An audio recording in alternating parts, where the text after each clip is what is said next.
Dr. Robin Hickman Winfield. Hickman Winfield? All right, okay. All right, we are going to get started with a series of questions. If any of our moderators if our panel come in late, we just come on up and have a seat. Is that all right?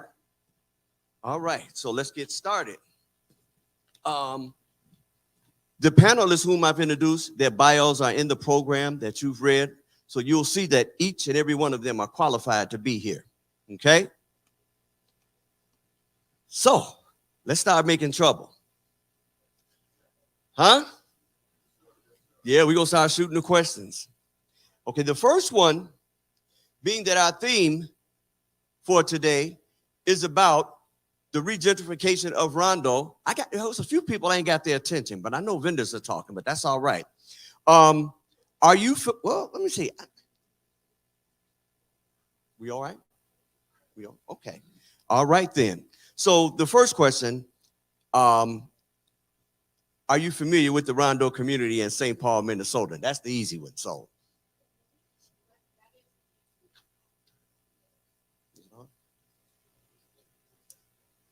Is it on? Did you turn it on? Is it on? Take it. Yours working?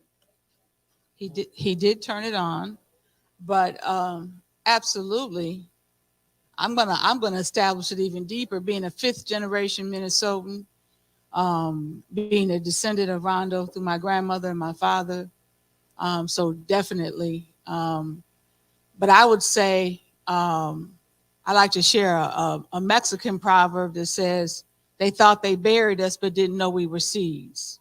And that's speaking to the destruction, the attempted destruction of Rondo.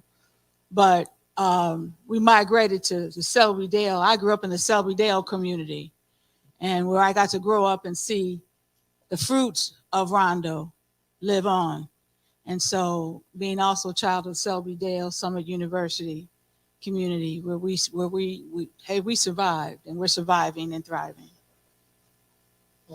My family had a farm on St. Albans and University 170 years ago in the 1850s, when Minnesota was still part of the Wisconsin or Northwest Territories. And I've had the honor of living in both Cornmeal Valley, east of Dale Street, and Oatmeal Hill, west of Dale Street. So Rondo is part of my DNA, and I'm very pleased to be here with you this morning, and good morning.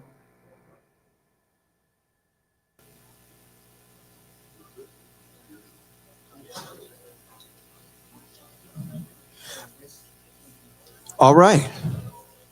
Everybody all right? Were you able to hear the responses to those questions? You were not. That's because you were busy. We're not going to talk about you. You were busy.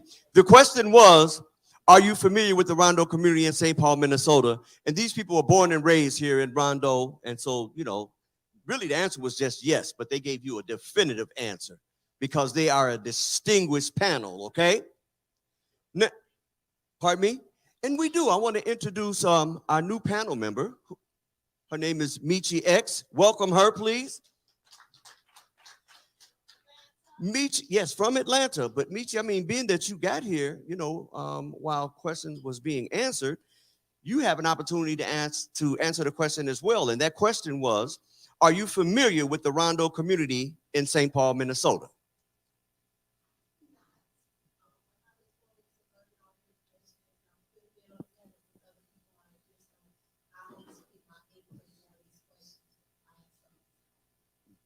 Well, Michi, it's all right, but there's some people that live right here in Rondo that's not familiar, okay?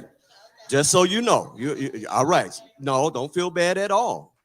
Ain't that right, Robin? All right. Well, let's see intend that this whole, everything that we're doing is about the regentrification of Rondo and such. The next question is, in your opinion, why do you think the United States government enacted the National Interstate and Defense Highways Act of 1956 and put these freeway systems in Black communities across the United States, which destroyed Rondo Avenue, which had at least 300 plus Black-owned businesses and homes at the time?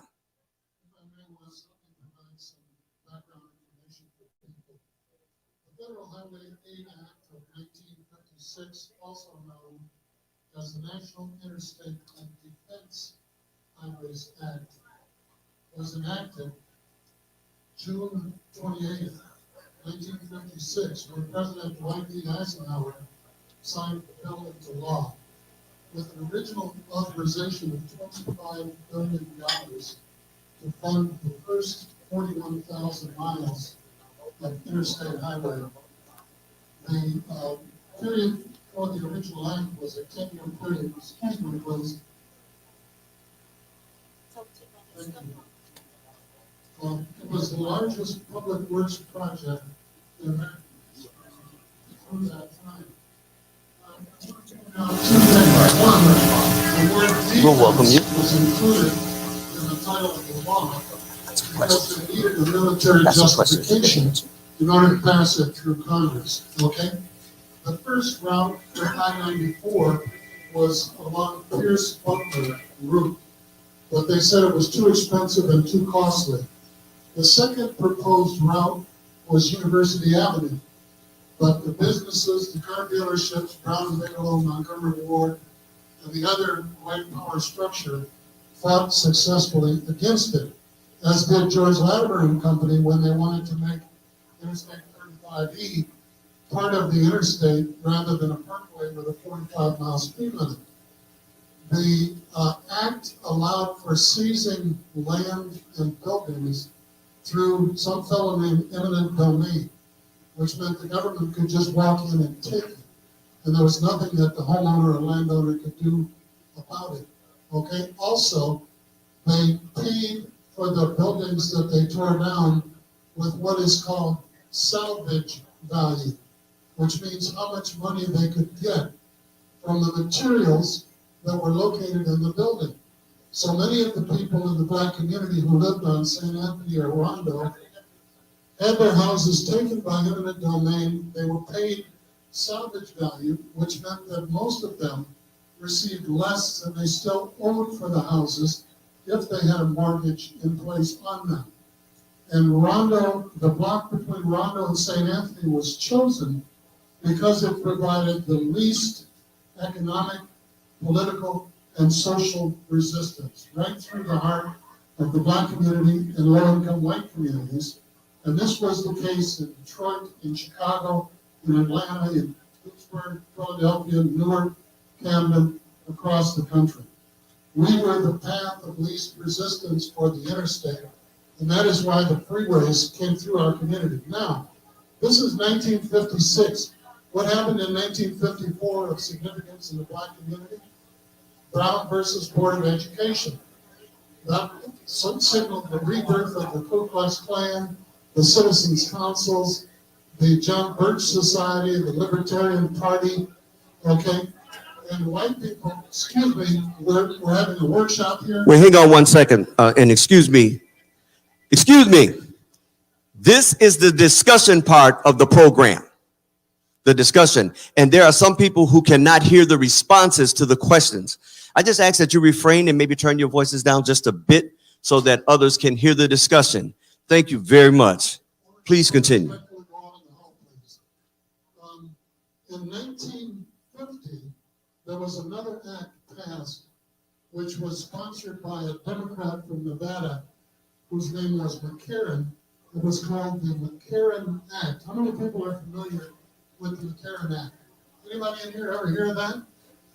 Anybody in here familiar with the McCarran Act? The nickname for the McCarran Act was the Concentration Camp Law. And again, defense and military were getting that funded. And part of the rationale was that the freeway would be recessed in urban communities so that if we had a repeat of the organizing and the chaos that occurred after Brown v. Board of Education, after the murder of Emmett Till, after Rosa Parks refusing to give up her seat on a bus in Montgomery, Alabama, sitting there thinking about what had happened to Emmett Till 3 weeks earlier, that the freeways could be used as concentration camps in urban communities. The military only had to say in order insurrection in control. So the McCarran Act, the Highway Defense Act, the fact that there were limited funds for eminent domain and for salvage value, so they picked, again, the communities with the least economic, political, and social resistance. And that is why Interstate 94 goes right through the heart of St. Paul and the Rondo community and our community. Thank you, Mr. Mangini. Dr. Winfield, would you like to respond to that as well? Or he said it all? Did he say it all? Huh? Panel, you agree? Okay. Sure.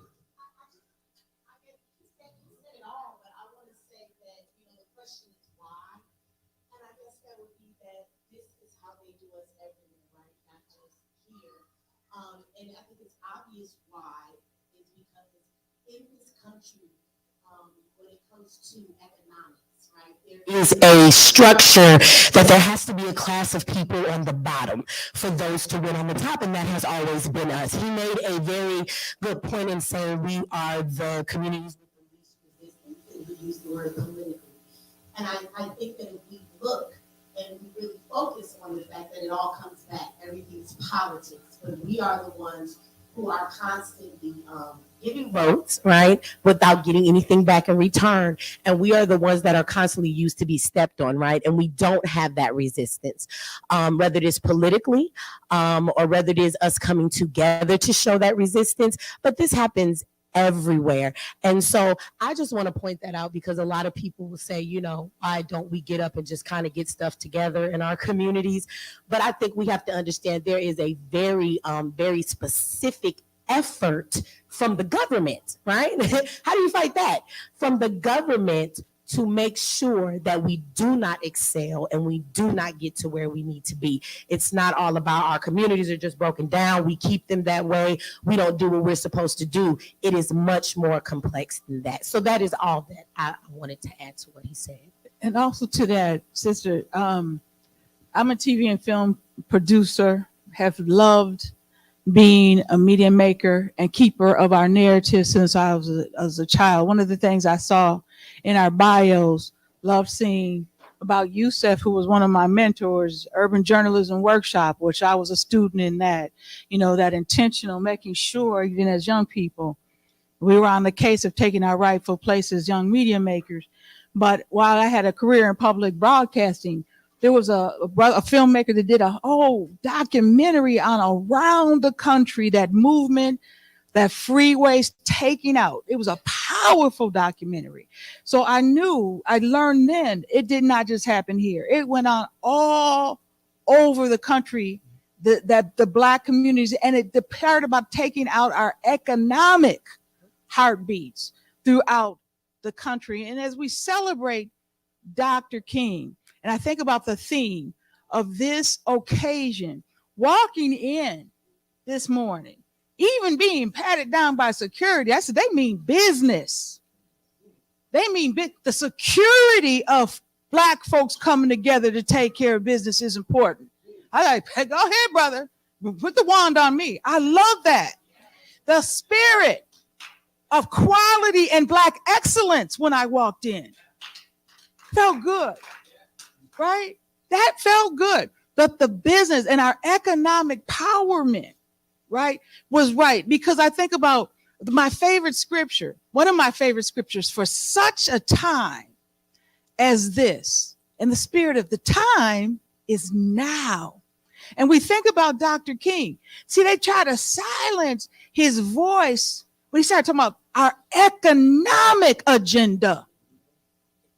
And I think about those freeways taking out our economic heartbeats around the country. But the fact that they did it all over the country to Black people, the opportunity we have now when we teach the history of what that was about. And Yusuf broke it down, knowing that it happened all over the place. Think about the might we could have collectively around the country. Sisters, you talking about this is a movement. I didn't know Bob was a movement. My dad's name being Bobby. I like that. Bob. Yes, I love it. A national movement I didn't know. So I'm learning. Love it. It is our time now. I love it. And so I just thank you. So I feel with my brother Rondo, thank you again for inviting me. You know, because I'm ready as I push, I'm getting ready. This might get turn 60. It's on and popping with Rob. So I appreciate this, but it is our time, and our time is now. So I appreciate this. Think. Ownership. I'm a business owner, so I get that. So we've had times in history where we saw this spur of government, this funding coming in, right, like we see now, right? But we didn't have that ownership piece. So that's the key. So America is built on capitalism, okay? Land. All right, day one. So that's why we have to have ownership of our businesses, land, everything. And that's hopefully, I hope everybody plays, this is an important, like I said, an event. This is meant to be something that at 993 cities were affected by the 1956 Highway Act in 1956 and 1960. Across the country. 993. We do have a seat on the panel for you, ma'am, if you'd like to join us. Yeah, you might as well come up here, sister. Sit on up here. We definitely got a seat for you. Do we have a mic for her too? Yes, we do. Come on, right here next to me. You get next to Dr. Winfield. So as I said, there's 900 and at least 93 cities that were affected by the 1956 to 1966 Highway Act, okay? And that is the number one basis for reparations for us as people. One of them, besides the debt that's owed from slavery itself, picking cotton and tobacco, whatever, right? But the fact that these, they displaced us. We have a homeless problem that's almost 50% across the country, okay? And I'm saying that, and it's really sad when you start seeing it where you live, because when you traveled and you lived in places like Dallas, Houston, Vegas, California, Los Angeles, we've always known New York had a homeless problem, right? But when you start seeing tent cities and Minneapolis, St. Paul, it's more about, it's about, because we didn't have ownership. We had a problem with people, and still today, still not owning. But I want to let you know there's a lady right there. You see her? Associated Bank in the green shirt. She's one of our sponsors. And everybody in this room, if you don't own a home, she's got a program for you. Don't think you've got to have this superb credit. Don't think you got this money right now, because our movement is bringing in dollars for home ownership. That's why this is across the country. Our movement is very strong, even though the media is trying to downplay us right now, because it's a very strong movement. Michi, you know what that's about. So don't get me started, y'all. I was gonna come fan you in a minute. I was about to step over there. Thank you. I'm sorry. I wanted to ask them if that's okay. I wanted to take it a little deeper, because, we're talking about coming through and destroying things and taking us in a position where they just displace us. And again, I say they have to have a class to step on. So a lot of times people are confused when I say that, because they're like, how do the poor class keep everybody rich? So it is imperative to them that we stay in a situation of destitute and being poor. And the reason is because the government is very corrupt, and everything they will lock you up in jail for, they do legally. So they need you to be poor, because poor people have sickness. Poor people need Medicaid. Poor people live in communities that crime is committed, so therefore more people go to prison. Everything that they need you to do is a way of laundering the tax dollars from the citizens to fund it to the real drug dealers. See, we need poor people to be on Medicaid, and we need them to live in poor conditions and have food deserts and not eat right, because then we can send you to the doctor and fund all that money to those doctors, to the pharmaceutical companies, but we'll lock you up for selling drugs, right? But they can sell drugs and things like that to you. Also, crime does pay. They told you crime don't pay, they're lying. They want you to commit crime, and crime is a product of poverty, mental illness, and that comes from all that stuff, and we'll get in that later. I won't go too deep in that, but I just want us to have an understanding why they want us to be poor, because our poorness actually makes entities within the government that fund the politicians, and it makes them filthy rich. So please understand, even though we may be the lowest class of people in this country, we are the ones that make everybody wealthy. Okay? Well, also too, besides Ms. Gibson, we have two other distinguished gentlemen that have joined the panel. I'll allow them to introduce themselves now. My name is Tommy McBrayer. I'm the founder and CEO of Don't Shoot Guns, Shoot Hoops, where we use the game of basketball to bring awareness to gun violence by doing positive stuff in the neighborhood, doing violent prevention events to keep these kids off the street. So, All right. North Minneapolis is going green. Give us a call and learn what we mean. Where once lie urban blight, now sits luscious garden sites. Gardens without borders, classrooms without walls, architects of our own destinies, access to food, justice for all. And now, like sweet potato vines, our missions and goals all intertwine. Hello, everyone. My name is Michael Chaney. I'm an activist and organizer. In the 80s, I was the founder of the Juneteenth celebration in the state of Minnesota.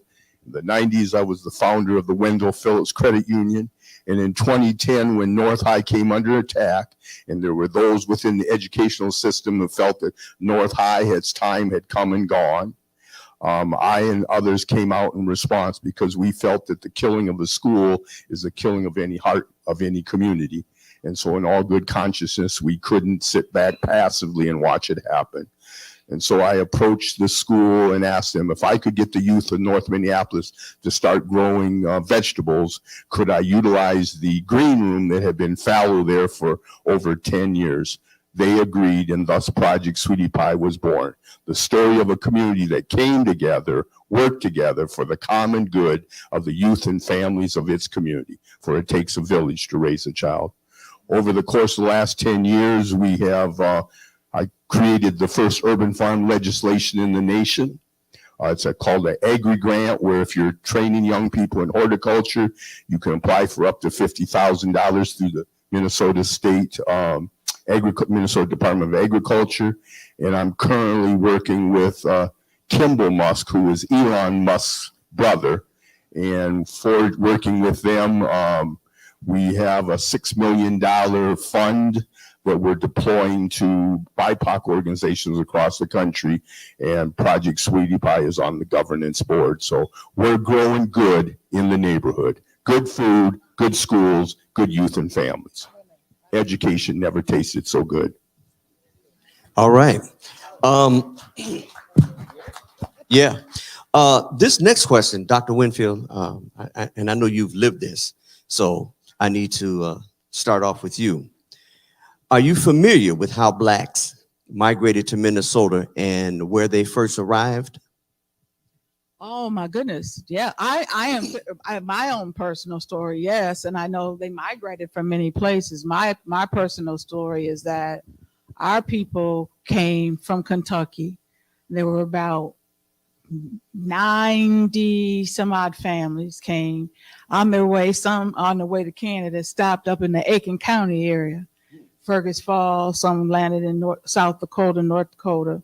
But Fergus Falls, many families in Fergus Falls landed there. Beautiful story, beautiful, beautiful story. So you have the Andersons and the Frasers and the Tates, Pattersons. We got to talk about, maybe we might be cousins, girl. You're also the niece of Gordon Parks. Well, that's part of that. But see, you know what? And I saw that in there. And I love Uncle Gordon. I do a lot to make sure I love him. I'm his grandniece. Okay, and I make sure that I keep his legacy alive, that promise that I made to my uncle. But I'm also proud, again, to be fifth generation Minnesotan. I'm proud to be a descendant of the Frasers and those families that landed in Fergus Falls. My great-great-grandparents are buried on the north shore of Lake Mille Lacs. See, when folks come to me acting like I'm not supposed to be here, I can look other folk. Like my people probably been here longer than yours. So when we talk about engaging in movements to reclaim that which was stolen from us, when we can have a posture like that's grounded in knowing we got some deep history here, right? It strengthens us.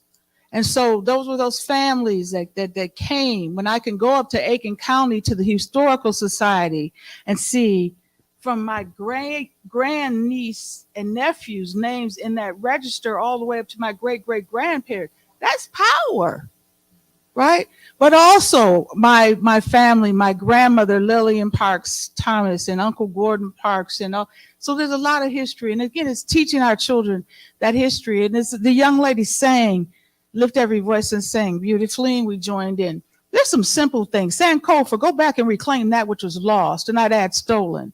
But some simple things. We've lived some of the answers we seek today. I would like to bring the Black National Anthem back to our children and make sure that they learn every word. When we were children, we couldn't even look at the paper. We had to plant that in our hearts deep. We need to bring that back to our babies, because their every word is what they need to armor them up so we can do this battle we got in front of us. I'm very much involved in the reclaiming of Rondo. Very much involved, but part of it is knowing that history, knowing where you came from. And for those of us who have those deep roots here, and we can go back and look at our lineage, that's going to fortify us. That's going to armor us up, right? So yes, deep roots, Uncle Gordon, love him. But my mother's side, really, really deep, proud. When we all go up, and we used to take pilgrimages up to Fergus Falls, it was some deep stuff. And they migrated down to North Minneapolis. Right, Mama, down in North Minneapolis and South Minneapolis. And back in the day when the St. Paul guys used to go get the girls from Minneapolis, back vice versa, all that little stuff. We landed over here in St. Paul, but proud, deep history. And stories that need to be told. Andre Simone's daddy, born in Fergus Falls. Jimmy Jam's mother, my grandmother, good friend, born in Fergus Falls. A lot of stories, a lot of rich stories. Let me show my little 2 cents real quick. Being a African American, 33 years old, I'm not from St. Paul, but I'm from Central Neighborhood in Yes. South Minneapolis. Oh, you about my age. Yeah. We look the same age.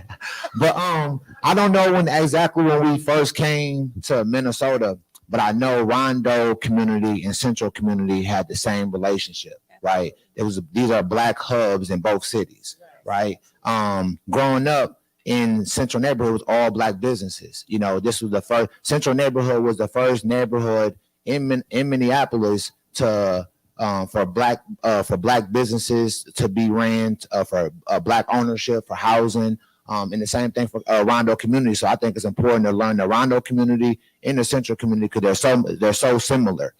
Even though we got the Black hub of Sabathani, we hold the neighborhood for Prince. Prince grew up in Central Neighborhood. Prince was married in Central Neighborhood, and like my man said, whenever you take a school outside the community, which was Bryan High School. Yeah. Bryan High School was a school that Prince went to high school that's now Sabathani. And if you learn the history of it, that when Bryan High School closed, it was the worst thing that happened to the neighborhood, right? Yeah. Now all of a sudden we're living in this era of kids are not going to school in their own neighborhood no more, right? You're going to these suburb schools, or you're going something that's 20 blocks away type of thing, right? You're not going to a hub that represent your culture now. Right.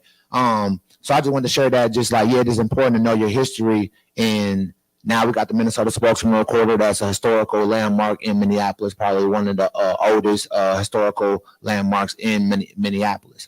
That's still up and running right now. Black newspaper company in Sabathani. You know, Sabathani is one of the oldest nonprofit organizations that's still Black owned, still to this day on 38th and 2nd Avenue over South Minneapolis. So we got to hold on to the Black. You know, I'm pro-Black when it comes to things. You know, I'm for my people. I represent my people. I make a room for my people. Being a community organizer in that same neighborhood as community of Central Neighborhood, that's our job. You know, me being 33 years old, and they're like, well, what's your job? My job is to create more space for Black people. You know, for Black businesses, for my Black people. And at the same time, on a personal note, I'm a survivor of gun violence, right? So Don't Shoot Guns, Shoot Hoops is my way of using my platform and my traumatic situation, my trauma, to save other youth It's crazy right now. Young adults are from 18 years old to 40 years old, right? But now 40 years old is almost impossible to get to in the African American community. These guys ain't make it to 40 years old no more, right? And so now 40 years old is old in the Black community, right? When it should be a young adult. You should still be a young adult at 40 years old compared to somebody that's 90, right?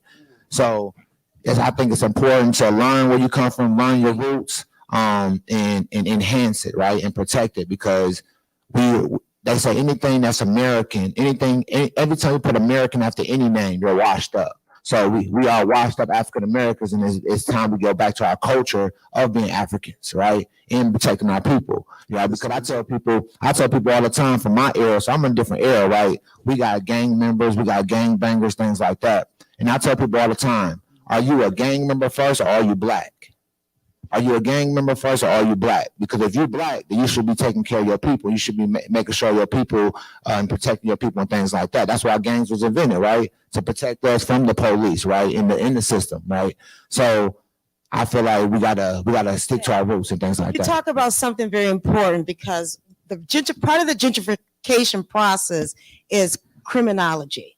Okay, so we see it all the time. Is that the media says that the neighborhood's bad, the property values stay low, the people don't want to live there no more, right? Because you're scared to go in your own door because they told you somebody gonna shoot you, right? Right? I mean, we can still see that happening over in North Minneapolis right now because they're trying to do the gentrification thing over there. So, but really, I've been over in North Minneapolis, my family, for 35 years, okay? And I'm gonna tell you, it's not nearly as bad. And the people that are moving around me, my block was once all Black. No, that's right. Okay. That's breach. So you get what I'm saying? And if this what's happening here happened in you from Detroit, Michi. Have Okay. you ever wondered though, like they say we have all this crime and the values are down, but as soon as they gentrify, all of a sudden everything goes up. There you go. Even before it's fixed, all Yep. of a sudden it's worth more. Right. And the crime stops. So that crime problem, I think it gets exturbated, is that the word? To a higher level at times when, when they, I mean, look at here. Look at this area where we're sitting at. University Avenue is where Rondo sits. University Avenue and Lake Street are the most prosperous streets in the state of Minnesota. Aren't they? Am I wrong? There's more prosperity happening along the University corridor and Lake Street. And they're both sitting in the heart of what? Areas that have been gentrified, So it's a serious, in West Broadway over north is also a main corridor that connects many other little cities where the money is generated for this state. And so it's trust me, gentrification is not, it's a planned thing. It really is. Yeah. I'm 74 years old, and I happen to be the person who wrote the proposal to buy Bryan Junior High School from the Minneapolis Board of Education. And I've had the opportunity to work in the Rondo, Summit University, South Minneapolis, and North Minneapolis neighborhood. In terms of the original question that Wes raised, the first African American of record in Minnesota was Jean Banga in the 1780s in the Arrowhead region north of Duluth, up near the Canadian border. And there's a township, Banga Township, in Cass County, up near Lake Mille Lacs, named after Banga. He married an Indian woman, and the Indian side of the family go by the name Bango, and the African American side of the family go by the name Banga. And Jean Fountain was involved in economic development, and her son purchased and established television station 41 up in the St. Cloud area. Also, Fort Snelling was where the early Black settlers in Minnesota were located. Dred Scott and his wife Harriet gave birth to a son during the 17 years that he was held captive there in the 1730s while his case was moving through the Supreme Court. And the Dred Scott decision, named after him, says that Negroes have no rights which the white man is bound to respect. In addition, the 25th Infantry of the Buffalo Soldiers was stationed at Fort Snelling. And because of the discrimination at Fort Snelling, black settlers there moved downriver and settled in the area between the High Bridge and Seven Corners in downtown St. Paul, and then moved to the Rondo community, which was named after a man whose name was Rondeau, Rondo, who married an indigenous woman who was being discriminated against at Fort Snelling. And this community was initially a Jewish community. And when African Americans began resettling here, just as in North Minneapolis, many of the Baptist churches still have a Star of David over the front door because they were synagogues before they became Baptist and Protestant congregations.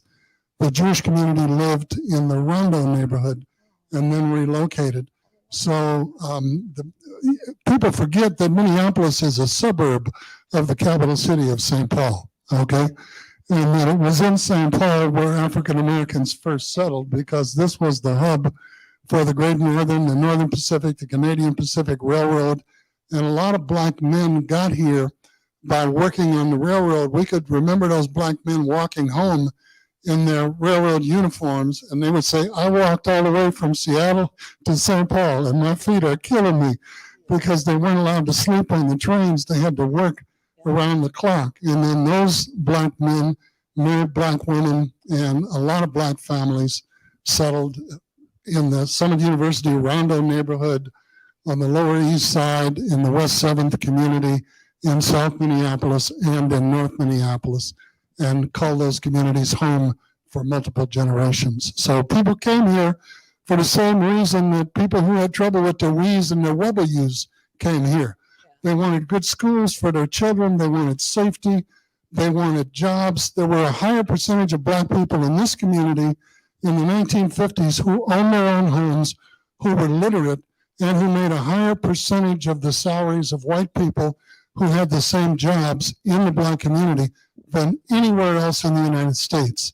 And we need to ask ourselves how we have gone from the community that had the highest quality of life for black people in America to the 50th of the top 50 cities in the country being at the bottom in terms of education, in terms of economics, in terms of home ownership, and in terms of all of those qualities of life that are the reason why people come to a community and want to plant roots there and raise future generations.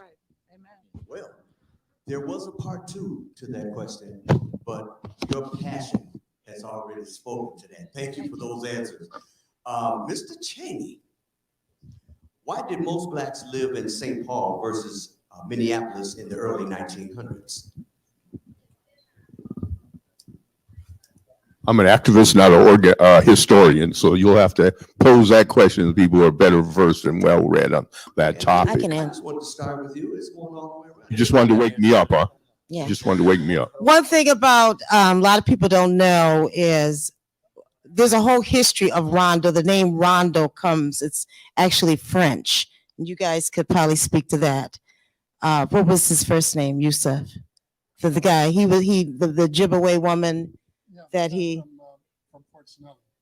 Fort Snelling, yeah. I know how to His, spell it was, the last name. go ahead, what was it? D-E-A-U. D-A-E, okay, Yes. right. So he was actually a white man. He was French, right? And then so he fell in love with an Ojibwe woman. The lands that we're on right now was, it was, what would you call the land back then? It would be more like, It's part of the Northwest or the Wisconsin territories. yeah. And so basically, because at that time it was the Native Americans, right? But remember, the Native Americans look like me and you today, back then. Okay, that's one thing that they don't look like mostly the Native Americans that we call Native Americans today, because my people are native. My people are native from the Oklahoma Trail of Tears, okay, my history. So, all right, make a long story short, he couldn't live in Minneapolis. Minneapolis was full of covenants.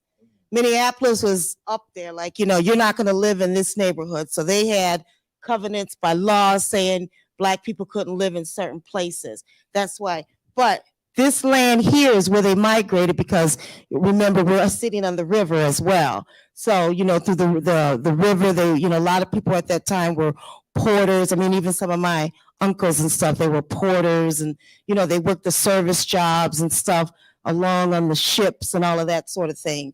So that's how they kind of migrated to the area.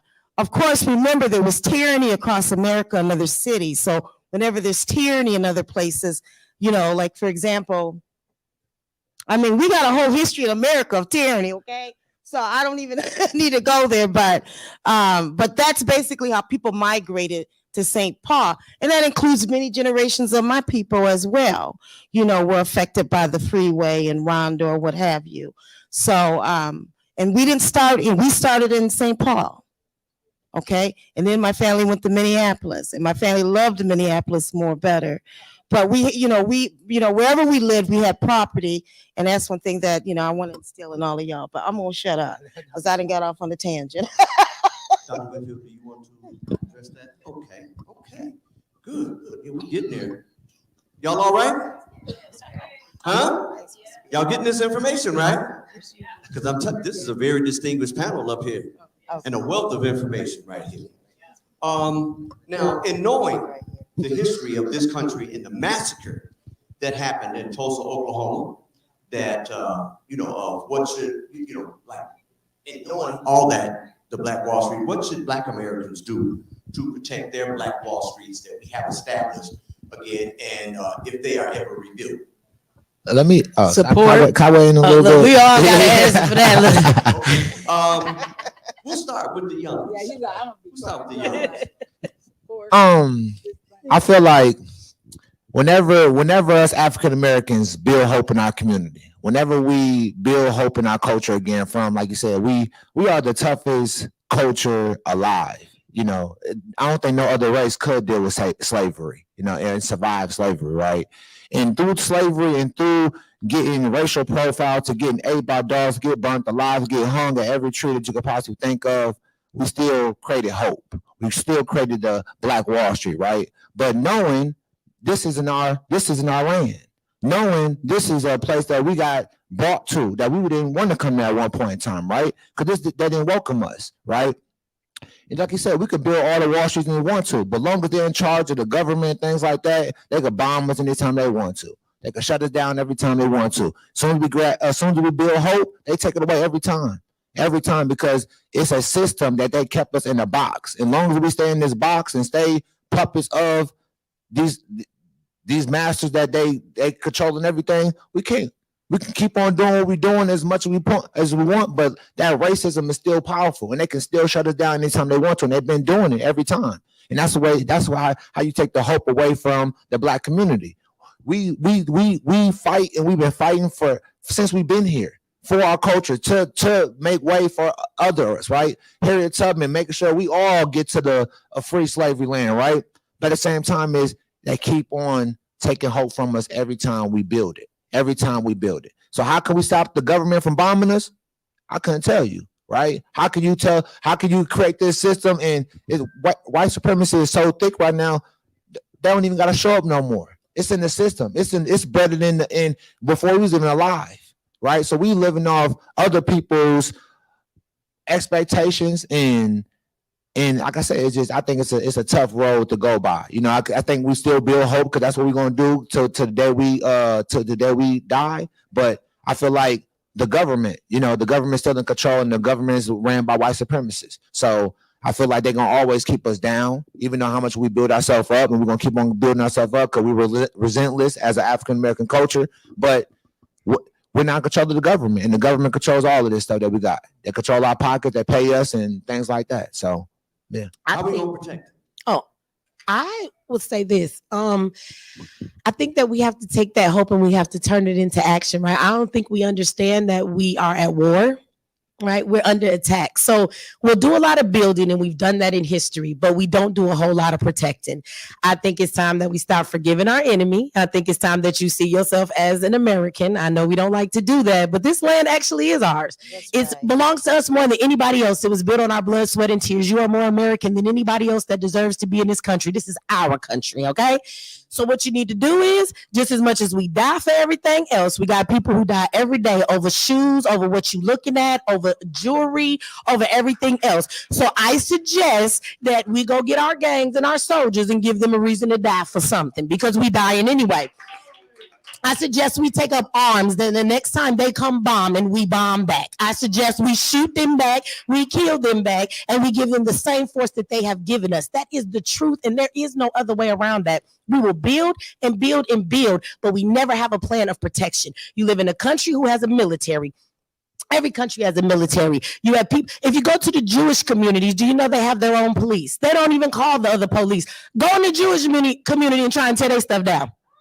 They got them curly cues on the side of their head and they look real nice. I bet you they fight come out if you think you're going to go in their community and destroy anything. I think as a race, we sit back far too much. And I won't go deep into that because I don't want to be offensive to anybody. But I think there have been things that we have been birthed into without a choice when it comes to the way that we are taught religion and things, even the way that Christianity is spoken to us. We are always taught to forgive the enemy, turn the other cheek, pray a little while longer. Well, I want you to stop praying. I want you to go get a gun, and I want you to get some bullets, and I want you to learn how to use it. That's what I think that we should do. You know, you should fight fire with fire. Far too often as Black people in this country, we are never equally fighting with the measures that are coming back at us. And a young brother said something that we're scared to talk about, I think. He said, you know, how do you fight the government? Well, in your Constitution, it says that if your government commits tyranny against its people, that would be us, right? The citizens of this country. Well, let me tell you something. You have the right to overthrow the government. Don't nobody want to do that. Y'all scared, huh? We laughed at the white people that went to the Capitol. I respected that. Let me tell you why. Because when you are ready to fight and take it to the people that are really doing the damage and you have no fear of that, right? That's when they start to respect you. So when we start to understand that sometimes it's going to get, why are we the only ones that commit violence against each other? Everybody do violence on us. We can't be violent with other people. People don't want to hear that. We want to hear kumbaya. We want to hear Jesus going to do it. I'm telling you, Jesus not coming to save nobody from gentrification, from slavery, from oppression, or none of that. And so, yes, people think I'm crazy when I say that. And if you watch me, you know there's some folks in here that say they watch me. They be like, Meet, give us another solution. Whenever you ask me my solution to the ultimate problem, it's time to overthrow the government. It is time to make them deal with the treachery that they have caused. And we might not want to hear this either. The way you get there is we unify ourselves and come together so we are strong as a Black nation. But then you go to the other nations in this country of other races that are sick and tired of this government too, because we not the only ones. But that's how you protect yourself. Somebody kicking your door. What you gonna do when they kick in your door? I want, however you will protect your home and somebody kicking your door, that's how I want you to protect the new Black Wall Street that we're gonna build. Protect it the same dang way. Lay somebody out. That's my answer. Let me piggyback because what I was saying. Hold on, sir. Oh, thank you. If you go to North Minneapolis, Crystal Lake, where my mother is laid to rest, on her beautiful marker, the images of her and one of her pearls of wisdom. Take your rightful place in the world. Brother, you are a vision of possibilities to the young men and women you stand before. Know that. Know that. No disrespect to what you said, but that kind of disputes that right there, because they look at you and you are their vision of possibilities. One thing we could all do right now, when this panel concludes, get on the phone and tell somebody to get here. Because every one of these vendors has invested in ensuring we have a remnants of Black Wall Street. So folks need to come and invest in them. That's right. One way we do that is support Each other. Some basic things. They don't even have to be very, I'm not calling it radicals. I will die radical. I don't care. I was raised to be, and I'm unapologetically about and in love with us. But there's some things that we aren't doing. We got to start doing. We've lived the answers we seek. I'll say this. I tell my class, I teach. I'm like a Jamaican sister, got about 10 jobs, man. I'm trying to do them. One of the things I do is I get up every morning, I go to Gordon Parks High School down the street, and I stand before our young people and our babies in keeping my promise to my uncle, who my last visit with him before he died, my Uncle Gordon Parks. He said, baby, what's going to happen to black boys? As revered as he was, before he died, he worried about the boys who looked like him when he was walking these streets of St. Paul, homeless, fighting violence and racism and poverty. He said, what's going to happen to black boys? What did I really do? He questioned all of the things that he did as a Renaissance man, as an acclaimed photographer, filmmaker, artist, humanitarian. I said, Uncle Gordon, are you kidding me? I promise your living will not be in vain. And one of the ways I keep that promise is pouring into those young people at that high school. I talked to them about one day in the 4th grade at J.J. Hill Elementary School. I was cast as Harry Tubman in the school play. Remember it vividly. I asked my teacher when I was grown and we had lunch. I said, why did you cast me in that role? She said, as a little girl, I knew as a little girl you would grow up dedicated to freeing your people. I played for the class the trailer to Harry Tubman where the sister is singing that song. I'm gonna stand up and take my people with me. Together we are gonna to a brighter day. The video's powerful. You need to watch it. This young brother in my class had the courage to tell his peers, y'all know when I was locked up, this lady that reminds me is Miss Robin made us watch that movie. We didn't want to watch it, but when I watched it, I realized black people, some bad folks, man. Here, Miss Eric was bad.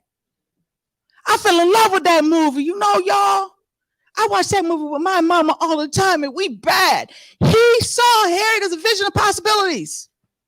He fell in love with history. And because she did, he knew he could. That's the hope. For me, it's my faith that helps me press through. That's what armors me up to fight whatever.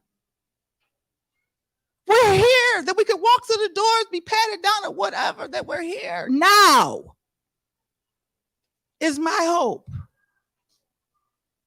But some basic things. Get on the phone, call somebody, tell them get over here today. I'm done. Okay, we're going to take one more for the sake of time because we want to give you an opportunity. I wanted to Hang on.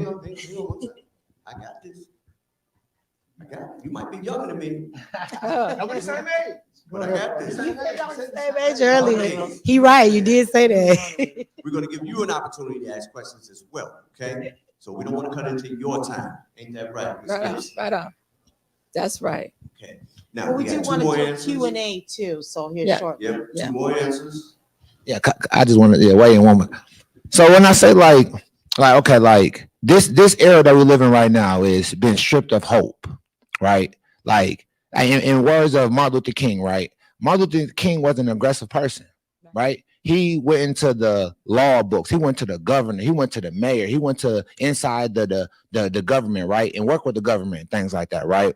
So I'm never going to send my people off by saying, yeah, go run in front of a gun, right? And get shot, right? And things like that. Because there's different ways to do it, right? We don't never want to match our precious energy, right? Yes, we do. You know, but Yes, we do. there's different ways, right? There's different ways. Because no matter what, I don't want to install no negativity in my heart of no matter what. 'Cause I'm here for a purpose. And like I said, I'm here to. Why we fail? Why you trying to be loving when they hating on you? No, look. Yeah, y'all scared to meet hate with hate? No, it's not about hate. Because And you said run in front of a gun. I didn't say that. I said go get you a gun, become skilled with your gun, yeah. and take them out a mile away. You could be behind the bush. You ain't got to run in front of the gun. I get okay. Look, check this out. But are Now- you saying be the aggressor? Or are you saying what I'm saying is if I stand right here and a sister come out the crowd and say I don't like you and she get the whooping on me, I'm not standing in faith and hope I'm gonna whoop her back. This is what I'm saying. I'm not saying just get your butt whooped. I ain't never saying don't protect yourself. I ain't saying that at all. I'm just saying like me as being a leader in my community and being a community organizer, I'm gonna give you the right insight than just send you off and say like, cause you going and you taking advice, right? Say they take your advice and they go out there, now they're dead, right? And like, well, let's bring this into context. Yeah. So one person that's missing here, which I'm very sad, is Dr. Rose Brewer. Uh. She's one of our guests that was supposed to sit on this panel. Mhm. She was actually raised in the Tulsa Yes. Greenwood neighborhood. Okay. Mhm. She was also my professor at the U of M, one of my Yes. advisors. Okay. Now, one thing that happened, if you look at what happened at the massacre in Greenwood, they didn't protect their community. And I think that's what Michi's saying here. We're Yes. not just talking out of No. Don't just run out, but in that community, let me say, when that had happened, had the community understood the type of danger we are always in, what you would do is you would take a group of the community that is willing to prepare and to be our defense. And so, of course, you don't just send them out there. That's not what I'm saying. But I do think that we have to make a plan to fight fire with fire. And just in recent years, I've even heard, even over North Minneapolis, just recently, some buildings up, things are burned down, even with George Floyd. So, there was some of our businesses were burned. Sound engineer. Oh, was it? Okay, can you hear me now? All right, sounded. Okay. So even with George Floyd, we saw even some properties burned. Okay. And some of that stuff you got to kind of question. But I don't think that was what the fighting back. motive is when we see that kind of destruction. So I agree with you wholeheartedly that the only way that we can is to protect what we have, because look how much we lost. So if we just take Rondo in context, or even take Greenwood, in context, we lost a lot. We lose generations of wealth. I mean, 50, Why do we 60 tear up our years. community? So how, One of the things is this. I We got to wrap up because we got Okay. to give them an opportunity Okay, to ask their Yeah. questions. Okay. But first of all, how about a round of applause for our distinguished panel? Okay, thank you. Yay. Conversation is getting good. Dang it, I got time. Now, with the show of hands, I'm going to walk over to you with this microphone, with that lady in the green being the first one. I'm going to have to run a little bit. No, didn't wear my sneakers. Panel, you ready? Oh yeah. My name is Cookie Thomas, and I'm part of Priest and the Righteous One, so we're going to entertain you today. Do you have a question? Thank you for this excellent panel. Oh, I think you guys are great. Thank you. You're hitting points that we really need to know out here. I grew up in South Minneapolis, been here since my mother brought us here from Denver, Colorado. Been here since I was 8 years old, and Minneapolis has really changed because when we came here, they had on Lake Street, they had all kind of sex stores, and it was just really, they had that Deep Throat movie. When I was a child, I seen that on Lake Street, and Lake Street was just totally $25 sex movies. 25 cents, excuse me, 25 cents sex movies, everything when I was a kid, we came here. So it's really changed. And when we came here, there was black owned businesses on 38th Street, Mr. Rubin's store, the black beauty salons, the black music store, all that was black owned. And now it's not anymore. It doesn't exist anymore for us. And so what I wanted to ask is, how can we come back as a community to save what we already own? How can we come back to that? Thank you. Who wants to take the answer to that? Well, we are going to have that discussion in the fourth panel. So if you stick around, hopefully, we'll have all those key players that are kind of playing a role into this whole economic development, like Reconnect Rondo in this community and so on. But it's going to take us, of course, okay, like you were talking earlier, It is about behavior too that we have. So we have to own, as I keep saying, okay? Because we cannot be gentrified unless we own. Because, and then transfer of property. We all gonna die, okay? So transferring your property back to your community or family people. I'm gonna tell you a story here. I just came back 6.5 years ago. I lived in the DFW area for 12 years, okay? I invested in a piece of property. I had no idea about this, you guys. I was in Dallas, so I wanted to invest in some cheaper property because Fort Worth is like Minneapolis and St. Paul.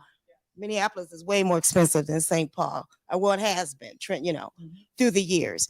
So I bought 2 pieces of property that were historic that sit off of Rosedale, if anybody knows Fort Worth. 35W runs through Fort Worth, okay? And guess whose property it was? She was the first Black principal of Fort Worth. Her name was